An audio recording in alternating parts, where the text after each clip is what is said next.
Hey y'all, hey, it's me, V, the CPA Scholar, and I'm here with another episode of Put a Ring on It. And after this one, I should be all caught up. We're on episode 2. I hope this video finds you happy, healthy, and full of love.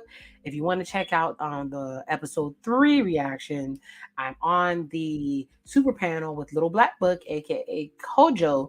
I just decided to do the other episode so I can be all caught up, talking about what happened. Hopefully, you've been enjoying the show. But this is episode 2 of season 4. What's the stuff? You guys, oh my God, I don't know what to say. This show is getting worse and worse by the moment. You can definitely see there's a difference in the production. I don't know budget. I don't know. Bad enough I can't stand a certain couple on here, and I'm sitting here like, we done yet or not? So either way, we're here for Put a Ring on It, season 4, episode 2. Yeah, they gave us a little bit of foolishness, a little bit of mess, like we like to see. But I wanted to go through what happened in this episode, and so come along for the ride with me. But it's the men. Before we get into the last episode, it was the women that went out on their dates. We start off this episode with Dr. Stacy, and he's going back and forth with Chance, and Chance is defending Dunbar for the way he treated Phil. If you don't know what happened on this episode and you haven't checked out the last video, please go check it out. Dunbar was treating Phil like a little boy, sunning him, threatening him through prayer, telling him to bring him a plate, telling him to take off his shoes, not bring trash because his shoes are trash in the house. And Chance was defending it with all her might, saying like she likes that daddy energy. And Dr. Stacy's like, you need to treat people how you want to be treated, the golden rule. And Chance is just going in and saying that everything he's doing is all right. And I'm like, if you like it so much, why are we here? Why are we on this show talking about let him put a ring on it so he could dominate your ass for the rest of your life? What is the problem? If you like it, we love it. But I think this couple is not going to be able to get any help because Chance is hard-headed, and Dunbar, who looks like he's open to listen, will always be headed off by Chance because she wears the pants in the relationship, although he's giving off traditional vibes. None of it makes sense. But either way, it goes over to Catherine. And Catherine made sure to let us know that she put the flowers that she got from her date, Mark, on Ricky's side of the bed as a reminder of what he's supposed to be doing. Why? Because he hasn't bought her flowers or taken her on any dates, anything romantic, which sets off the alarms that they're not a real couple. There's no romance there. It's two homeboys. What up, dude? Like there's no romance there at all. I actually felt like her and Mark were more compatible. He was fun. Heck, he was dressed like he was about to play a game of round ball or whatever. But I mean, she was dressed like she was about to go shoot some hoops too. So they could have just did that together. They just would have had a good time doing it. But none of the ladies choose to go on second dates. So that was out the window. Then they started talking to Joya, and Joya's talking about the date. And she pulls, there's Joya and Joshua. And Joya tries to pull a Dunbar and says that Joshua cannot have any hand kisses or he's going to have to deal with her. So, or he's going to have to deal with her. And Dr. Stacy's like, hold up. You're just as bad as Dunbar because you're trying to interfere with the process. Because the whole point is to let the person off the leash, for lack of a better term, and let them do what they're going to do, and then you'll find out who they really are. And I'm going to take this in my personal life. I used to get super upset and jealous and all this other stuff like that. And I realized if you're muscling somebody into staying with you, they're not genuinely staying with you because they want to. You're controlling them. So I had to learn to change that about myself. Let people do what they're going to do. And if they work their way out of their life, that's where they were meant to be, gone. So Joya understands, and she said there's not going to be any boundaries. So we go to Joya and Josh's date, And baby, she shows up. Bam. She shows up and she's very, very pretty. And his eyes went really big. Like men, there's a giveaway when you think a woman looks good. His eyes went really big. He absorbed everything he saw. Joy is off to the side, as you can see, like trying to say, "Don't get too boost, bruh." I'm about to say a word, ninja. Don't get too happy and besides yourself. But he definitely was liking what she saw. She was pretty. She was put together. She had body. She was, she was on point. So of course, Joya was threatened, even though she was playing like she wasn't. And so she was putting on a show when she walked in, and she was kissing all on him, uh, making her presence known. And like I said, you could tell that Joshua thought she was fine. Then it flips over to Ricky and his family. So apparently, when they went to go to Ricky's house, Ricky had his sister and I think his brother at the house. Apparently, the mom, the sister, and her kids. The brother comes by whenever he wants, and Catherine and Ricky all live at the house. It's giving you live with your mama. And Catherine came to join. So Catherine, why you don't have anywhere to stay? What in the old women in the shoe is happening? Why do all y'all stay there? And if that's the case, why are y'all on here dating to suck other people into y'all dysfunctionalness and ratchetry? I don't understand. It makes no sense. But anyways, they do a family reunion and watch while Ricky gets ready for his date. And the date's name is Sheila. And she has red hair just like Catherine, but unlike Catherine, who went out on her date in a jogging suit, Sheila showed up with the red hair is more fitting on her. She's in shape. She got a cute little shape. She has a little sassiness to her. Why would she want Ricky, y'all? His tic-tac-toe plaits. I don't know. But anyways, she showed up, and then I noticed once again, Ricky does not drive because the date had to drive Ricky, and Ricky opened the door for the date. And yeah, I don't think Ricky has a car or his own place to stay. So maybe they're just here for an appearance fee. Maybe they're friends that just came here to get that appearance fee real quick. Like I said, this video is going to be very, very short and sweet to the point. But something is amiss, something is awry. But Catherine makes a point to say that Sheila's not his type, but what does she know? She doesn't know what his type is, and it's like, sir, ma'am, do you even know this man in real life? How you been together with him all this time and you have no idea what his type is? Something is amiss. Something is amiss. Something ain't right in the water. The milk is sour. Something is not right. I don't think those people are really together. I think they all came up with this plan. It's a scheme that Todd came up with to come with the bullshit. If you know where that reference is from, let me know. Leave it in the comments. But I don't think they're really together. But they bounce back to Joshua and his date. And Joshua, let me put them back on the screen. Joshua and his date are living their best lives. They're living their best lives because apparently she's into meditation and astrology. She travels like him. Hell, I'm like, they about to pull out some stage and listen to Erykah Badu and listen to some Jill Scott. And she started speaking Spanish. She said, "Te quiero mucho.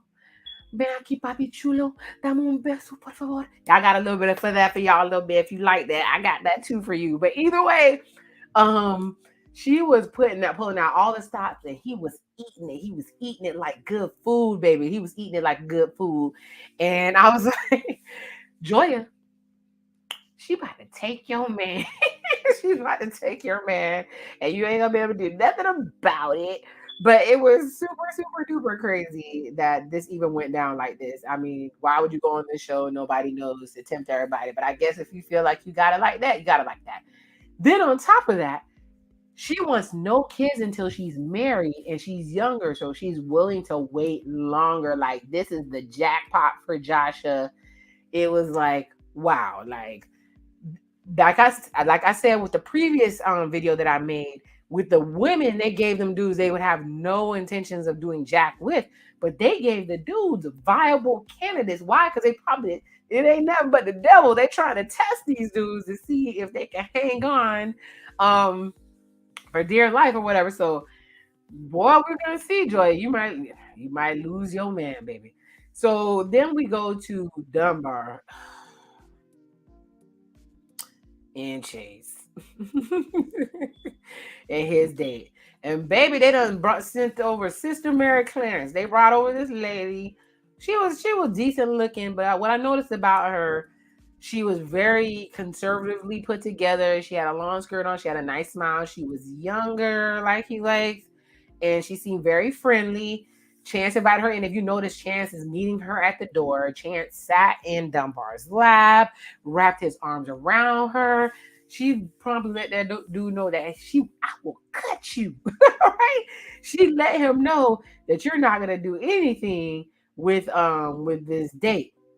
But Dunbar went on this date, and what? Dunbar had the time of his life. Okay. First of all, she was feeding his ego, telling him he looked like Tay Diggs. Tay Diggs, where if I had my glasses, I would pull them out so I can look real. Do y'all see Tay Diggs? I don't see Tay Diggs. I see Floyd Mayweather, the money team. Maybe he got money like that, but I don't see Tay Diggs. I see Eve and Floyd Mayweather. That's what the hell I see. And then some lady with a ponytail. Anyways, he was eating it up because she was in the church. She said she loves submission. That's y'all favorite word, even though y'all don't know what it means. You don't know what it entails. You don't want to lead to actually have the submission. Submission means get under somebody's mission. Half you guys don't have a mission. Half you guys don't have a vision. You don't know what the steps you want to do to meet that imaginary vision, but you want somebody to get up under it. Plus, you don't want to provide. Lord, don't get me off on a tangent. We talking about put a ring on it. But he was eating that up. Then on top of that, she was a minister. Remember, the problem that he had with Chance was that she was too feisty. She didn't want to wash his clothes and cook his food. This lady would be perfect for him. And he said this was the most thrilling, amazing date that he's been on in a really long time. You better not let Chance see this. You better not let Chance see this, because she gonna fight you in the car. She gonna fight you in the car. She already warned you. But either way, the date, and then they picked women that could genuinely give the women a run for their money. Then there's a one-on-one session that Dr. Stacy decided to go talk to Chance and Dunbar, because they playing, and I was like, why are they getting special treatment? It literally just started, but I guess it's like when you show up and be like, oh, do you on a probation period? You want to stay here or not at the job? But it was funny because get there once again, Dr. Stacy's talking to them and trying to figure out that's what the name of the episode is. What's the stuff? What is the problem? So they try to figure out what's going on, and Dunbar says, hey, I don't feel real powerful in the relationship, because whenever she wants to talk about her book and movie, keep that in mind, because I think they're here for clout. Her book and movie, she goes and talks to her father first to get his input before me, and I feel some type of way. Chance said, that ain't true. It's a lie. The truth ain't in it. That's not what the problem is. Then Dunbar says, hey, I don't know how to handle a strong, independent woman. I think that's a problem with a lot of you guys. You guys do not have the fortitude to handle a strong, independent woman. I'm not saying you should be strong and independent woman. I want somebody to come sit me down. I'm good. Shoot. But anyway, so Dr. Stacy's like, Chance is always arguing with Dr. Stacy. It's always like a big fight. It's like a showdown. It's like good versus evil. Like it's like Dr. Stacy can't win. It doesn't make sense. So she asks Chance to get up and leave. As soon as she gets up and leaves, Dunbar go to crying. Like not regular crying, just like, and I hate to see a man cry, like tears, like whatever he had going on, he's been holding it and he finally able to set it free. And like his master done left, and I for lack of it, not master as a master slave, but dominant versus submissive, if you know what I'm talking about, finally left, and he can express what's wrong. And baby, that's when the episode ends, because we trying to figure out what's wrong with Dunbar. Spoiler alert, because you got to watch the panel to find out what all happened in episode 3. He says that he has anxiety and depression. A lot of people have that, so I'm not making fun of that at all. Mental health matters. And it comes from the fact that his stepfather mistreated his mom and would come back and mistreat his mom because he was tired from work. He also said he had aggression from football, and he would take it out verbally on his significant others, and he's lost women behind that, and he's scared to let Chance know what the real deal is because she'll leave him. So if you haven't seen episode 3, go check out episode 3. Also check out the panel video. It got really deep on us trying to figure out why it played out the way it played out. So I'm not going to spoil that, but go check out that video. It's deep, and like I said, some old Kenneth and Shorty stuff. So that's the end of the episode. I didn't rate the last episode. The first episode I think was better than this episode because something about it was lagging. Episode 3 was definitely off the chain. I'm gonna give this 3 out of 5 Smarties, but this is my new favorite gift because whenever I see y'all doing it, this used to be nightmare fuel for me as a kid, but whenever I see clownery and foolery, because I'm looking at you, Chance and Dunbar, I'm like, here we go. We're here. But that's the end of the video. Thank you so much, guys, for joining me. I appreciate you so much. Do me a favor. Share the video. Let people know that I'm back out here in these YouTube streets. I've been out here with the shorts, so if you haven't been able to check out my shorts, quick snippets of what I think about everything that's been going on. I'm thinking about doing a video about what I've been watching on TV. Yes, I have been watching lots of stuff on TV. I just have not been posting because, like I said, mental health matters. And I've been working on many projects, and I've been dealing with some health issues. And I've been in a space where I needed to take a break. So I did. I'm gaining my momentum back. You guys actually give me energy. I love you guys for hanging out on my channel, hanging out with me. I probably will start going live again. I know they've been suppressing us on YouTube, but I'm the channel's here for you guys. I'm here for you. If there's anybody who wants to chat or talk about something, I have no issue with jumping on because I love me a good panel. Check out my friend Windy City History, Jay. His channel is really awesome, very informative. I have a good time with him. And with that being said, do this for me real quick.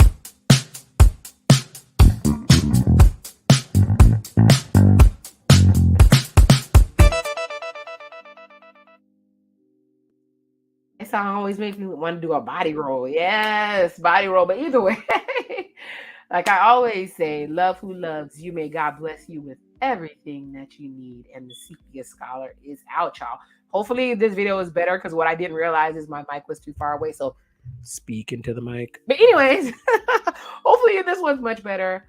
I'm getting back into the mix. Thank you so much. Love you guys. And I'm out.